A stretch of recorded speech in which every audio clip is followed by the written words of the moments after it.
Good morning. My name is Merlin, and I am an amateur radio operator. My call sign is VE70R.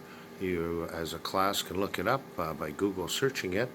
I have a web page on qrz.com/database/ VE70R. I wanted to show you a little bit of equipment here. That is basically the same thing as marine. We run on VHF frequencies as well as UHF. Of course, with marine, you're in the 156 megahertz area. We run down in the 144 area all the way up to 147, but it is still VHF. What you're looking at right now is the power supply and mixer, which goes into a large boom mic here, which I will show you here, which I talk into.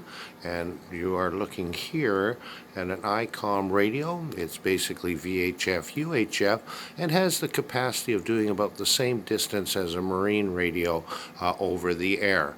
This particular radio will receive marine. However, in amateur radio, we are not allowed to use those type of frequencies, but we do listen to the frequencies. The radio will listen to marine and so forth. And the other little radio you see there is what we call a digital radio. A lot of the stuff now in amateur radio and marine do use digital communication other than what you probably will be running on your ships and boats and what have you, which is normally VHF, which we call simplex, which is basically from channel, say, 74 and channel 16, which is marine emergency, which is just basically like a walkie-talkie, but a larger one. There are marine radios that are small. This one here is a Motorola, which is used for VHF communication and can provide communication in the marine spectrum. It is a programmable radio. Also on my amateur radio site, as you can see here, you'll see a large rack here. I'll kind of back up a bit just so that you can take a look at it. What you're looking at is a amateur repeater. You in marine will have repeater systems where you can transmit into a signal or whatever, and maybe into another location. I'm not sure if marine uses it. But basically what it is it allows us, even with the other radio and that, to provide into a signal into a mountaintop, which would provide huge coverage. Most of the time I'm on a repeater that's up on Mount Seymour, and it has a distance all the way down with a walkie-talkie. You can actually transmit into it and talk to Vancouver from Seattle's Space Needle. The red unit, by the way, what we're going back to, is called a repeater. This unit allows anyone to come into it and talk all over the world. I'll show you a picture here. Probably a little blurry, but this is worldwide internet access. People can take a little walkie-talkie on amateur spectrum, punch in a code, and go all over the world. And it's really fascinating in radio communication. Amateur radio is basically used for emergency communication as well as a hobby, but it is a lot of fun and what have you. So I would encourage all of you that may be into the marine and getting your license. Congratulations.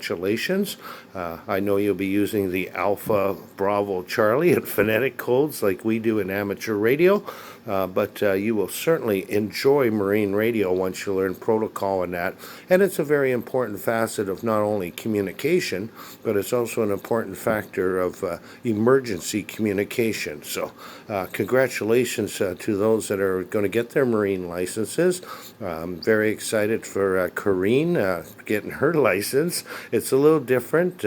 Us as amateur radio operators are not allowed to transmit on marine frequencies, especially on land or on any aspect. Kind of the same as you guys would have to get an amateur radio certificate to transmit in our spectrum. But if you like radio and what have you, here's a hobby you can get into. I wish all of you the best in your studies and what have you about marine radio. And yeah, congratulations on your wonderful program. I'm very excited for Corrine of what she's doing. She's going to the island. I'm a little jealous, but I just thought I'd just do a quick video here and let you see what amateur radio is about. My call is VE70R. My name is Merlin, and good luck on your adventures and your studies. And yes, very important part of tourism and what have you, especially if you're doing boats and fishing and what have you. I understand marine radio is especially essential for emergency communication as well as conversation during those long nights of fishing and a lot of other things of marine traffic and that. So have a good one, and thank you for watching my video.